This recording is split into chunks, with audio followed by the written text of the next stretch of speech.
कोई चीज ज्यादा हो जाए तो वो चीज नुकसान पहुंचाने लगती है। ठीक है ना?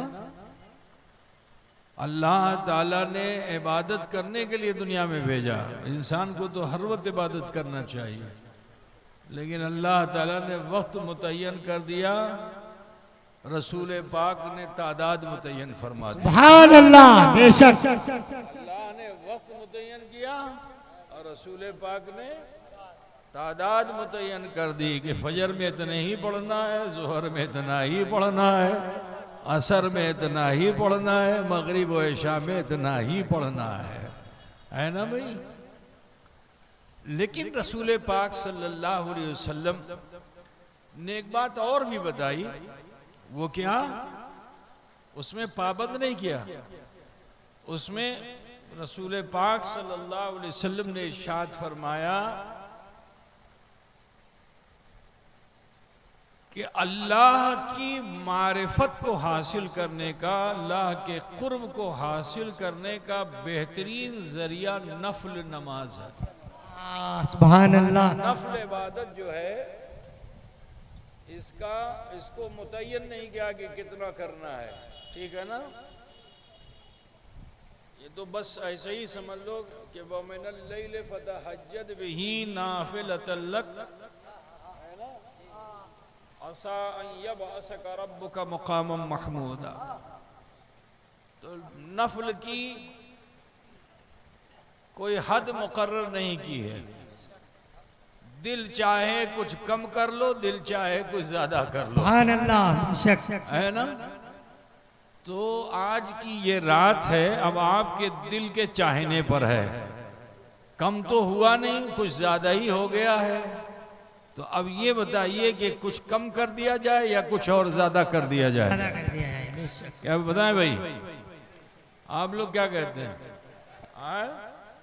ज्यादा ना? हाँ, तो बस ऐसे ही समझ लो, प्याला होता ना, प्याला, तो प्याले में अगर पानी भर जाए, अब उसमें अगर ज्यादती की जाए तो फायदा होगा कि नुकसान? की होवे? लाभ पावे कि क्षति होवे? बोलो भाई। बाटी बाटी बोलते ना आप लोग, बाटी भरे गलो। अब जब बाटी भरे गलो तो यदि उसमें जल फूटा तुम्हें डालबे तो की होवे? की होवे उठा बोलो? हैं? तो लाभ होवे कि क्षति होवे? हैं? तो मैं खोती देने के लिए तो आया नहीं, मैं तो लाभ देने के लिए आया हूँ। सुभान अल्लाह। लाभ लेना भी है, लाभ देना भी है। सुभान अल्लाह। नुकसान से बचाना है। तो हम मखदूम अशरफ के नाम की तुम कॉन्फ्रेंस कर रहे हो, उसी बागीचे का एक कांटा मैं हूं। इसी बागीचे का एक कांटा मैं भी हूं, और मेरे जो मैं कांटा हूं, लेकिन उससे लगी हुई एक पंखड़ी है। पंखड़ी समझते हो कि नहीं समझते हो? फूल की पंखड़ी होती है ना, तो वो पंखड़ी लेके आया हूं। पानी डालूंगा तो पानी क्या होगा? पड़े जावे। तो जो मौलाना लोगों ने, मुफ्ती लोगों ने आपको दिया पानी दीन का, मैं नहीं चाहता कि ये जाय हो जाए। बस मैं वो जो पंखड़ी लेके आया हूं, चाहता हूं कि बस उसी को तुम्हारी बाटी में डाल दूं, ताकि जो पानी तुम्हें मिला है वो खुशबूदार हो जाए। अल्लाहु अकबर। या रसूल अल्लाह, जिंदा। ज्यादा देर आपका नहीं लेना है। अल्लाह रब्बुल इज्जत इरशाद फरमाता है, इन्न सफा वल मरवत मिन शाइरिल्लाह। इसका शान नज़ूल पहले समझ लीजिए कि जब फतेह मक्का के मौके पर रसूल पाक सल्लल्लाहु अलैहि वसल्लम तशरीफ लाए और बुतों को पाश पाश किया गया, तो अब ये सब जो आए थे इनको तो उम्रा भी करना था ना। तो तवाफ़े काबा किया, उसके बाद जब सही करने के लिए गए वहां भी दो बड़े बड़े बुत लगे हुए थे। तो वो मुजाहिदीन इस्लाम, वो सहाबे किराम, उनका कदम ठिठक गया, वो रुकने लगे। उस बुत को देखने के बाद ठिठक गए, रुक गए कि कैसे हम जाएं, इस पे सही कैसे करें, यहाँ तो बुत है। काबे का बुत तो साफ कर दिया था, यहाँ बुत है। रसूल पाक सल्लल्लाहु अलैहि वसल्लम ने जब इसे देखा तो उसी वक्त अल्लाह ताला ने इस आयत करीमा को नाजिल फरमाया, सुभान अल्लाह, इन्न सफा वल मरवा मिन शाइरिल्लाह, कि बेशक सफा और मरवा अल्लाह की दो निशानियां हैं। बुतों को मत देखो, रब की दी हुई निशानी को देखो। सुभान अल्लाह, बेशक। बहर कैफ, ये मैंने मुख्तसरन शान नुज़ूल बयान कर दिया। अब आओ जरा इसके अतीत में झांकने की कोशिश करें कि अल्लाह ताला ने इन दो छोटी छोटी पहाड़ियों को अपनी निशानी क्यों बनाया। क्योंकि अल्लाह ताला वो है कि जो आला है, बुलंद है। बेशक। अल्लाह क्या है? बुलंद, आला है, बुलंद है, और बुलंदी को पसंद फरमाता है। बेशक। तो जब अल्लाह बुलंदी को पसंद फरमाता है, तो अगर पहाड़ ही पसंद करना था रब को, तो दुनिया के सबसे ऊंचे पहाड़ हिमालय को पसंद कर लेता। केटू जो चोटी है हिमालय की सबसे ऊंची है, उसे पसंद कर लेता। लेकिन अल्लाह ने हिमालय पहाड़ को नहीं पसंद किया, सफा और मरवा को पसंद किया। सुभान अल्लाह, बेशक। ए अल्लाह, तू जमील है, जमाल को पसंद करता है। हमारे देश का मुकुट कश्मीर है, वो कश्मीर की जिसकी सुंदरता, जिसका हुस्न जमाल ऐसा कि इंसान देखता है तो देखता रह जाता है। और बैक ज़बान लोग कहते हैं कि ये तो जन्नत निशान है। ये तो खुद उसकी फिजाओं से भी आवाज आती है कि अगर फिरदौस बर रुए ज़मीन नस्तो हमी नस्तो हमी नस्त, कि अगर दुनिया में कहीं जन्नत है तो हम ही हैं। तो कश्मीर की वादियां बोलती हैं। तो अल्लाह तो उसे अपनी निशानी बना लेता, लेकिन अल्लाह ताला ने उसे भी अपनी निशानी नहीं बनाया। किसे बनाया? सफा और मरवा को बनाया। तो फेलुल हकीम ला यखलु अनिल हिकमा, हकीम का कोई भी फेल हिकमत से खाली नहीं होता है। वो तो अहकमुल हाकिमीन है। सुभान अल्लाह, वो तो अहकमुल हाकिमीन है। तो इसमें वजह क्या है? तो जब गौर करोगे तो पता चलेगा कि अल्लाह ताला ने आदम अलैहिस्सलाम को दुनिया में भेजा, आप तशरीफ लाए। आपकी दुआ मैदान अरफात में, जहां ये हाजी साहब लोग अभी गए हैं और जाएंगे, हज के इरादे से जब ये एहराम बांध करके मिना पहुंचेंगे और दूसरे दिन सुबह में जैसे ही अरफात में पहुंचेंगे, अगर वो एक पल का भी वकूफ कर लें, मैदान अरफात की बरकत को समझिए। मैं साथ साथ ये भी लेता चलूंगा ताकि आप हज को भी समझें, ठीक है ना जी। तो मैदान अरफात की बरकत देखो। आज लोग कहते हैं कि क्या या अली मदद मांगते हो, या गौस मदद मांगते हो, है ना, या ख्वाजा मदद मांगते हो, या पीर मदद मांगते हो, ये वसीला क्यों ढूंढते हो? तो मैं उनसे ये कहना चाहता हूं कि अरकाने हज का जो रुकन है जी, इस रुकन को तुम अदा क्यों करते हो? इसलिए क्योंकि ये अल्लाह का हुक्म है। और अल्लाह का हुक्म क्यों हुआ?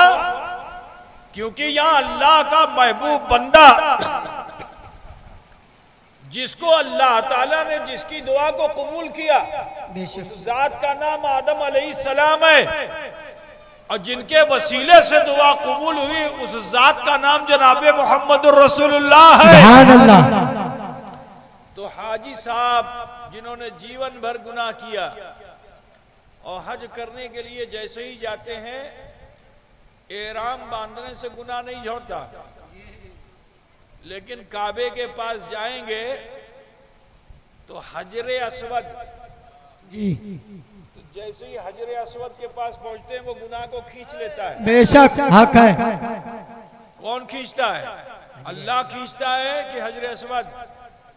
अरे बोलो भाई मेरे, कौन खींच रहा है गुनाह को? कौन खींच रहा है? हजरे अस्वद। और हजरे अस्वद अल्लाह है? नहीं, खालिक है कि मखलूक है? बोलिए। ऐसी मखलूक है कि जिस पर अल्लाह का इनाम है। सुभान अल्लाह। ऐसी मखलूक है जिस पर अल्लाह का इनाम है। अगरचे वो बेजान है, लेकिन अल्लाह ने उस बेजान पत्थर में ये कुव्वत और ताकत बख्शी है कि वो सारे हाजियों को देखता है। बेशक। जो दीवार के पीछे भी खड़े होकर इस्लाम करे उसे भी देखता है वो। और सुनो, ऐसा देखता है कि देखकर चश्मपोशी नहीं करता, सारे हाजियों को देखकर अपने दिल में उसका नक्शा जमा के रखता है। और जब कल मैदाने महशर हम तुम सब जमा होंगे तो उस वक्त ये हजरे अस्वद उन हाजियों के लिए गवाह के तौर पर खड़ा होगा कि अल्लाह ये अपने गुनाहों के साथ आया था और आकर तेरे घर का तवाफ किया था, तो इसके गुनाहों को मैंने खींच लिया था, अल्लाह तू इसे बख्श दे। सुभान अल्लाह। हक है। तो बख्शिश की भी दुआ करेगा। बेशक। और जो मुनाफिक जाएंगे उनका भी नक्शा दिल में बसा के रखेगा। उनका भी चाहे जितना तवाफ कर डाले, लेकिन अगर वो मुनाफिक है तो ये हजरे अस्वद अल्लाह की बारगाह में जब महशर में अल्लाह इसे जबान देगा तो अल्लाह ताला की बारगाह में चीन चीन कर पहचान पहचान कर कि ये आए तो थे मगर ये मुनाफिक थे, ये नबी को अपनी तरह समझने वाले थे, ये शान नबूवत में गुस्ताखी करने वाले थे, अल्लाह तू इन पर अपना गजब नाजिल फरमा। तो बख्शिश की भी दुआ करेगा और गजब की भी दुआ करेगा। बात समझ रहे हैं ना? हजरे अस्वद। हाजी साहब जब मिना जाते हैं 8 तारीख को एहराम बांधते हैं और उसके बाद मिना जाते हैं, रात में मिना रहते हैं और सुबह सुबह जाना पड़ता है अरफात के मैदान में। और जैसे ही अरफात के मैदान में पहुंचते हैं, दुआ करे ना करे, माफी मांगे ना मांगे, गौर से सुनो मेरे भाई, कि माफी मांगे ना मांगे, सिर्फ एक पल के लिए वकूफ कर लें। जरूरी नहीं है कि वो जमीन पे खड़े हों। उलमा से पूछिए, अगर कोई आदमी हेलीकॉप्टर से जा रहा है और एहराम की हालत में है, हेलीकॉप्टर पे बैठा हुआ है और वो हेलीकॉप्टर एक जगह पर ठहर जाए, हेलीकॉप्टर रुक जाता है ना, हवा में रुकता है ना, कि अगर एक लम्हे के लिए भी हेलीकॉप्टर रुक जाए तो उसके जीवन भर के गुनाहों को अल्लाह ताला वहां माफ फरमा देता है। अल्लाह इसके सदके में माफ करता है। हजरते आदम और इब्राहिम और जनाबे इस्माइल और जनाबे मोहम्मद रसूलुल्लाह के सदके माफ करता है। बेशक। तो अरफात के मैदान में आदम अलैहिस्सलाम की दुआ कबूल हुई, बेशक, जबल रहमत पर। ठीक है, जब दुआ कबूल हो गई तो अल्लाह ताला ने आदम को यह हुक्म नहीं दिया तुम पहले अपना घर बनाओ। ये भी सुन लीजिए, अल्लाह ने ये नहीं फरमाया कि अब जो हवा मिल गई तो घर बनाओ रहो। आबादी यहीं से शुरू होनी है, हुई भी वहीं से शुरू। जी हक है। लेकिन अल्लाह ने आदम को क्या हुक्म दिया कि आदम काबा बनाओ, सुभान अल्लाह, बैतुल मामूर के नीचे काबा बनाओ। आदम अलैहिस्सलाम ने काबा बनाया।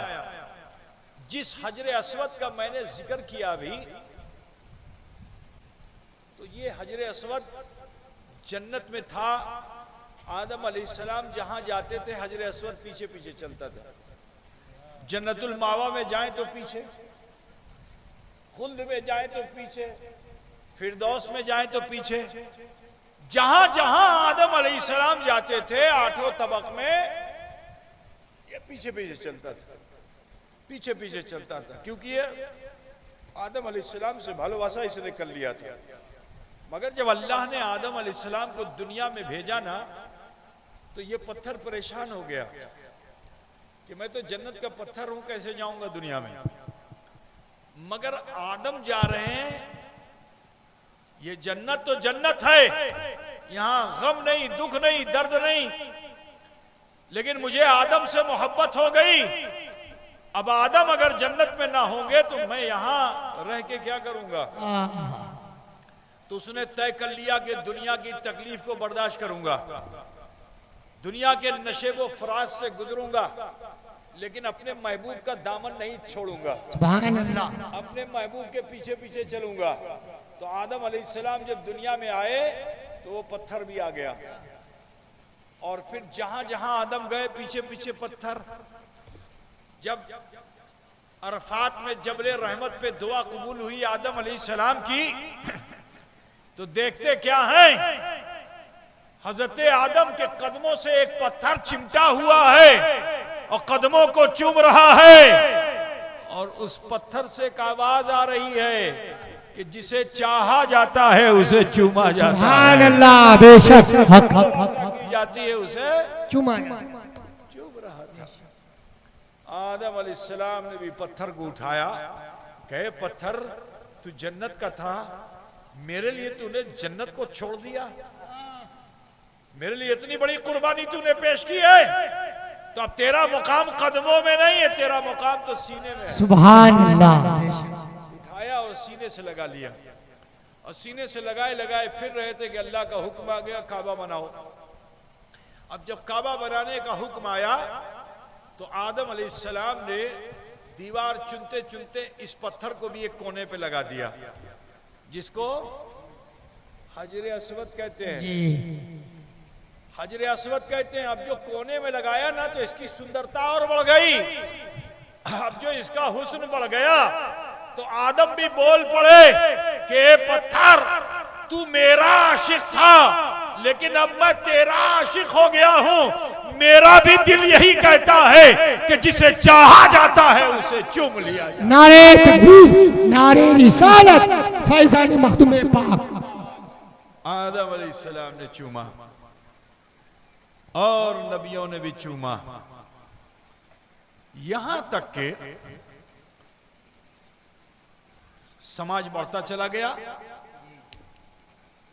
कहां हिजाज मुकद्दस, कहां मक्का, और कहां फिर आपके शाम का इलाका, इराक का इलाका।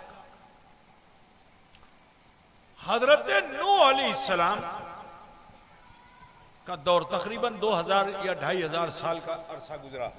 आदम अलैहिस्सलाम से नूह अलैहिस्सलाम के दरमियान 2000 साल में इंसानों की आदत तो बिगड़ी, क्योंकि शैतान ने यही कहा था कि मैं इनको तेरी बारगाह में मसूद नहीं होने दूंगा, इन्हें मरदूद करूंगा। तो इंसान को शैतान ने गलत रास्ते दिखाए, और ये इंसान पत्थर पूजने लगा, लकड़ी पूजने लगा, जमीन पूजने लगा, पहाड़ पूजने लगा, चांद और सूरज पूजने लगा। नूह अलैहिस्सलाम को अल्लाह ताला ने बड़ी लंबी उम्र दी, किसी नबी को इतनी लंबी उम्र नहीं मिली। 1000 साल की उम्र आपकी हुई, और 1000 साल तक वो अपनी कौम को दर्श देते रहे कि अगर दादा को दिया था तो पोते को भी दिया, पर पोते को भी दिया। सोच लो, जनरेशन ज्यादा 150 साल 200 साल की उम्र में, और 1000 साल के नूह अलैहिस्सलाम, तो कितनी जनरेशन को उन्होंने दर्श दिया।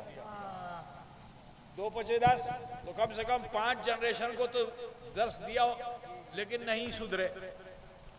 अब जब नहीं सुधरे तो नूह अलैहिस्सलाम ने फरमाया, देखो ये जो रोटी पकती है, जहां तंदूर जिसको बोलते हैं, यहीं से पानी निकलेगा। कौम मानने को तैयार नहीं। अल्लाह ने हुक्म दिया, नूह कश्ती बनाओ। नूह ने अर्ज किया, ए अल्लाह मुझे कश्ती बनानी नहीं आती है, मैं कबलर नहीं हूं। क्या बोलते हैं तुम्हारी भाषा में? बढ़ई बढ़ई बढ़ई बढ़ई बोलते हैं, क्या बोलते हैं? काठ मिस्त्री। हाँ देखिए, अब जरा कुछ सही हुआ ना। काठ मिस्त्री नहीं हो तो अल्लाह ने फरमाया जंगल जाओ, लकड़ी काटो, पटरे को लाके जमा करो, एक के ऊपर एक जोड़ते चले जाओ। जब सबसे आखिरी पटरा तुम्हें मिलेगा, उसे जब तुम लगाओगे तो कश्ती मुकम्मल होगी, लेकिन उस आखिरी पटरे पर मेरे महबूब जनाबे मोहम्मद रसूलुल्लाह का नामे नाम। सुभान अल्लाह, बेशक ऐसा ही हुआ, नौका तैयार हो गई। अब मैं उस तफसील में नहीं जाना चाहता। नौका तैयार हो गई, आपने अपनी कौम से कहा देखो जो इस पे सवार होगा वही बचेगा, वरना सब गर्काब हो जाएंगे। और आप ऐसे इलाके में थे जहां से मरुभूमि थी, सिर्फ बालू ही बालू, रेता ही रेता, नदी नाला समंदर कुछ नहीं। तो लोग समंदर की अहमियत को भी नहीं जानते थे। जब तैयार नहीं हुए तो आपने हशरातुल अर्द को जमा किया, हैवानात को जमा किया, जोड़े को इकट्ठा किया और कश्ती पे सवार करा दिया। जो आपके कुछ मानने वाले थे उनको भी सवार करा दिया। अब दिल में मोहब्बत पैदा हुई कि चलो अपने बीवी बच्चों से भी कह लिया जाए। तो आपके बहुत बच्चे थे, लेकिन उनमें एक लड़का था, उसका नाम था कनान, और हजरत नूह अलैहिस्सलाम उससे बहुत भालोबासा भी करते थे। कुछ बच्चे होते हैं ना, जैसे मिसाल के तौर हमारा रईस के 4 बच्चे हैं, अब जो छोटा बच्चा होता है उससे भालोबासा ज्यादा होती है ना। अब जो बच्चों से भालोबासा ज्यादा की जाती है वो बड़े शरारती हो जाते हैं। ऐसा होता है कि नहीं होता है? और बच्चे शरारती हो जाते हैं। तो कनान जो था वो नाफरमान, बीवी वो भी नाफरमान। बीवी के पास पहले गए कि बीवी देखो नौका पे सवार हो जाओ, कुछ बचेगा नहीं, तूफान नूह आएगा, अल्लाह का अज़ाब आने वाला है। बीवी ने भी इनकार कर दिया कि ना ना ना ना, मुझे ऐसी नौका पे नहीं बैठना है कि जिसकी नकेल ना हो। अब वो लोग तो ऊंट की सवारी करने वाले थे ना, नकेल, घोड़े की नकेल का, जिसकी नकेल नहीं हो उस पर मैं सवारी नहीं करती, पहाड़ पे चली जाऊंगी। कहा कोई पहाड़ नहीं बचेगा। इनकार कर दिया। बीवी ने बड़े मायूस हुए कि चलो बच्चे से कहते हैं, बेटे से जो कहा तो बेटे ने भी वही कहा कि मैं भी पहाड़ पे चला जाऊंगा, कश्ती पे नहीं बैठूंगा। बड़े मायूस हो गए। मैं यहां एक बात बताना चाहता हूं, मुसलमानों सुनो। अल्लाह ताला ने कुफ्र और शिर्क करने के बावजूद, सोचिए 1000 साल तक शिर्क और कुफ्र किया, लेकिन अल्लाह अजाब नहीं लाया। अजाब कब आया? कि जब बीवी, नबी की बीवी नाफरमान हो गई। अजाब कब आया? कि जब बेटा नाफरमान हो गया। तो अजीजों समात कीजिएगा कि जब बीवी शौहर की बात को नहीं मानती है और उसके हुक्म को नहीं मानती है तो अल्लाह बड़ा गजबनाक होता है। अल्लाह अकबर। जब बेटा अपने बाप के कहने में नहीं होता तो अल्लाह बड़ा गजबनाक होता है। और देखो उसकी नजीर एक नबी की बीवी, एक नबी का बेटा है। जब ये दोनों नाफरमान हुए तो उस तंदूर से पानी निकला, और वो पानी इतना बुलंद हुआ, इतना बुलंद हुआ कि उसने पूरी दुनिया को छा लिया। कोई हिमालय नहीं बचा, सारी बुलंदियां छुप गई उस पानी में। अजीजों, वही लोग कामयाब हुए कि जो उस नाव पे सवार थे। सुभान अल्लाह। और फिर भी नूह अलैहिस्सलाम की मोहब्बत ऐसी थी कि आप अपनी बीवी और बच्चे से ऐसी भालोबासा रखते थे कि मुड़ मुड़ के देखते थे, मुड़ मुड़ के देखते थे। तो कुरान में आया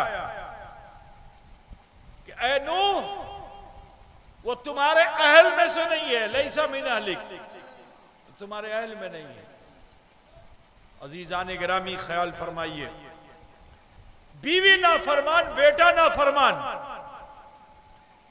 तूफान नूह आया, और ये तूफान नूह जिसने दुनिया के किसी हिस्से को नहीं छोड़ा, वो मक्का भी पहुंचा, उस मक्का में पहुंचा जहां आदम अलैहिस्सलाम ने काबा बनाया था। गारे और मिट्टी का काबा पानी के हचकोलों के असर से थोड़ी देर में पानी में घुल मिल गया काबा। बचा क्या? वो पत्थर जिसे हजरे अस्वद कहते हैं। ये हजरे अस्वद जन्नत का पत्थर, आप एक छोटा सा कंकर भी उठा के पानी में डालो वो डूब जाएगा, लेकिन जन्नत के पत्थर की खासियत ये होती है कि पानी में वो डूबता नहीं, सुभान अल्लाह, आग में वो जलता नहीं है। सुभान अल्लाह। अजीजाने गिरामी, तो तूफान नूह के हचकोलों में कभी ऊपर जाता नीचे आता, ऊपर जाता नीचे आता। अनकरीब था कि वो मक्के से कहीं तूफान नूह की लहरें उसे लेके चली जाती।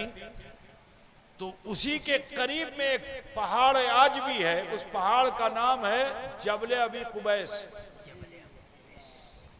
जबल अबी कुबैस। इस पहाड़ ने देखा कि ये पत्थर चला जाएगा, वो पत्थर चला जाएगा जिसका एहतराम नबियों ने किया, वलियों ने किया, सुलहा ने किया, जिसको चूमा नबियों ने। इतना मोहतरम पत्थर हमारे समाज से चला जाएगा। हम जिन्स पत्थर था, लेकिन उसने बराबरी नहीं की। आज कितने नादान हैं वो लोग कि जो नबी से बराबरी करते हैं। उनसे सोचना चाहिए कि वो पहाड़ तो बड़ा हजम रखने वाला, लेकिन इस छोटे से पत्थर का भी एहतराम किया, इसलिए क्योंकि निस्बत से शय मुमताज हो जाती है। तो उस पत्थर को कि जो पानी के हचकोलों में ऊपर नीचे हो रहा था, इस पहाड़ को मोहब्बत हो गई। तो इसने तय कर लिया कि इसे मैं अपने समाज से बाहर नहीं जाने दूंगा।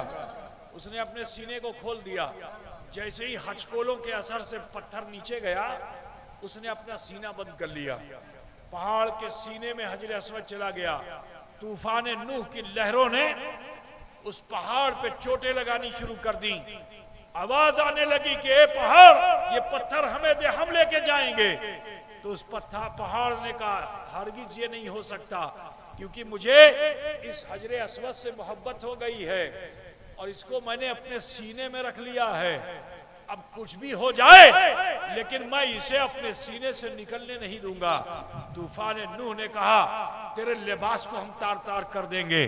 कहा, मंजूर है कि मेरा लिबास तार तार हो जाए, लेकिन यह मंजूर नहीं है कि मेरे सीने में मेरा महबूब जिसे मैंने चाह लिया है वो मेरे सीने में आ गया हो, उसे वो मेरे सीने से निकल जाए। नहीं नहीं, ऐसा हो नहीं सकता है। उसने कहा, तेरी हस्ती को मिटा देंगे, मौत के घाट उतार देंगे। कहा, मरना मंजूर है, लेकिन निस्बत छूट जाए ये मंजूर नहीं है। गर्ज के तूफान नूह आया, आके चला गया। उसी जबल अबी कुबैस के दामन को थाम कर इन दो छोटी छोटी पहाड़ियों ने मजबूती के साथ अपने आप को इस्तेकामत के साथ रखा।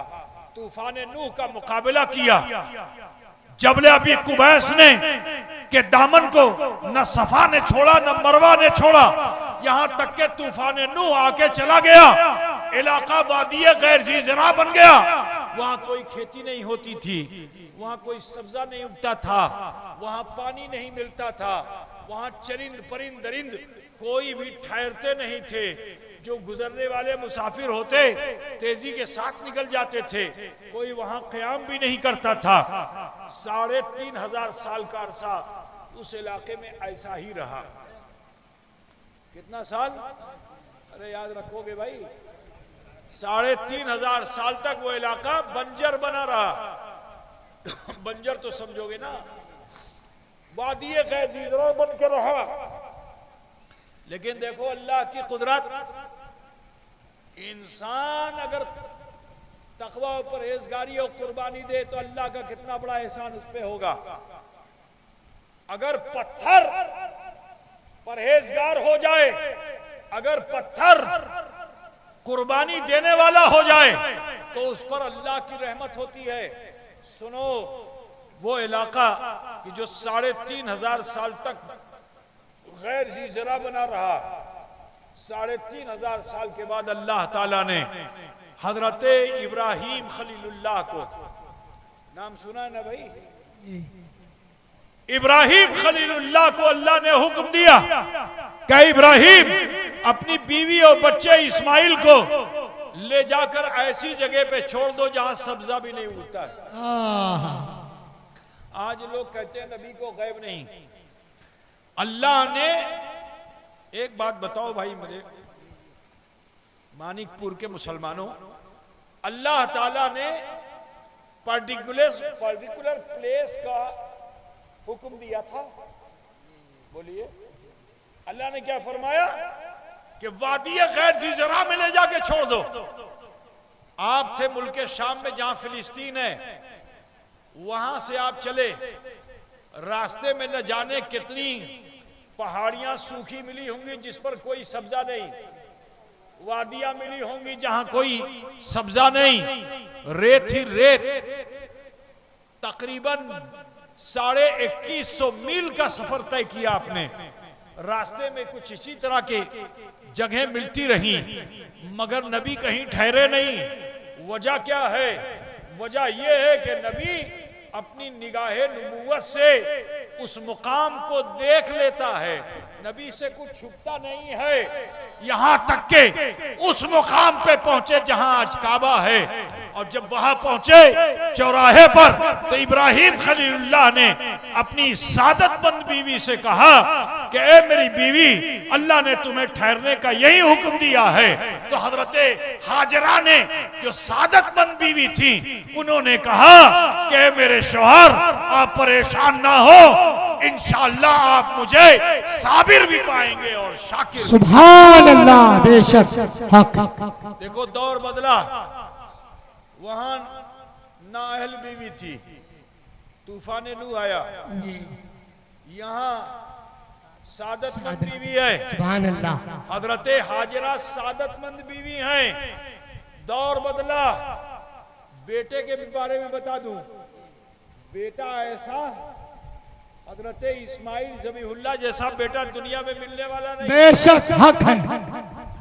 इस्माइल ज़बीहुल्लाह से जब इब्राहिम खलीलुल्लाह ने फरमाया था कि बेटा अल्लाह का हुक्म है कि मैं तुझे अल्लाह की राह में ज़िबा कर दूं। आज अगर कोई बाप अपने बेटे से ये कहे मैं तुझे कत्ल करना चाहता हूं, बेटा रात के अंधेरे में नहीं, दिन के उजाले में ही अपने बाप को मौत के घाट उतार देगा। और अगर मौत के घाट नहीं उतारेगा तो पागल खाने जरूर पहुंचा देगा, है ना भाई? लेकिन वो कितने सादतमंद थे कि उन्होंने कहा देर मत कीजिए, चलिए, मुझे हक है। अल्लाह का हुक्म है तो देर मत कीजिए, मगर रस्सी लेके चलिए। कहीं आपकी छुरी चले और मेरा पैर हिले और आपकी छुरी को उठा लें। और एक पट्टी भी लेके चलिए, अपनी आंख पे बांध लीजिएगा, कहीं शफकते पिदरी छुरी चलाने से बाज ना कर दे। जरा देखो, ऐसा सादतमंद बेटा, ऐसी सादतमंद बीवी। मेरे अजीज इब्राहिम खलीलुल्लाह तो हाजरा और इस्माइल को छोड़कर वापस आ गए। चंद दिन का तोशा देके खजूर पानी खत्म हो गया, खजूर खत्म हो गया, हत्ता के पिस्तान का दूध भी खुश्क हो गया। इस्माइल ज़बीहुल्लाह के होठों पे पपड़ियां पड़ गईं। अनकरीब था कि मौत उन्हें दावत देती। माँ की ममता बेकरार हो गई, माँ की ममता बेचैन हो गई। मैं यहां एक बात बताना चाहता हूं कि जब अल्लाह को सफा और मरवा को अपनी निशानी बनाना था, तो नबी की निस्बत से निशानी बनाता। जब इब्राहिम खलीलुल्लाह वहां तक पहुंच गए थे, अल्लाह ताला वही फरमा देता कि इब्राहिम चंद कदम चलो और सफा पर कदम रख दो, सफा पे कदम रख दो, ताकि तुम्हारे कदम की निस्बत से मैं इसे निशानी बनाऊं। लेकिन मैं तुम्हें बता देना चाहता हूं कि अल्लाह ताला नबी के कदम की निस्बत को दीन का निशान बनाता है और वली के कदम को दीन की निशानी बनाता है। सुभान अल्लाह, बेशक हक। ये आपकी समझ में नहीं आया होगा, वो भी बताता चलूं। काबे के पास में आपने देखा होगा एक जगह जो बिल्कुल पिंजरे की तरह दिखाई देती है ना, उसमें मुकाम इब्राहिम है। एक जन्नती पत्थर आया था, चट्टान। जब आप काबा बना रहे थे तो जरा सोचो, पत्थर में जान है, पत्थर सोच सकता है, पत्थर समझ सकता है। लेकिन सुनो, मैं आपको बता दूं कि जानवर भी अगर सोहबत में होता है तो वो भी अपने मालिक के मिजाज को समझता है। बेशक इंसान तो बड़ी बात है, जानवर भी अगर आप पाल के रखो तो वो भी आपके मिजाज को समझता है। मिसाल के तौर पर आप खेती बाड़ी करते हो, अब तो बैल वैल रह नहीं गया, पहले था ना भाई, बैलगाड़ी थी ना, बैल भी था, बैलगाड़ी भी थी, हल भी था, तो आप उसको इशारा करते थे, वो अपनी गर्दन को, उसको क्या बोलते हैं जिसके अंदर वो अपना गर्दन क्या बोलते हैं? आपने उससे कहा तो नहीं था, खाली ऐसे दिखाया आपने, वो समझ गया कि मुझे इसके नीचे आना है। बोलिए जी हक है। जानवर भी तुम्हारे इशारे को समझता है, ठीक है ना? आपने उसे न मारा न पीटा, सिर्फ कहा ता। हमने देखा यहाँ पे सब लेके चलते हैं, हल लेके ता ता ता बा बा बा करते रहते हैं, है ना? आप लोग क्या बोलते हैं? यही बोलते थे ना, हल ता ता ता बा।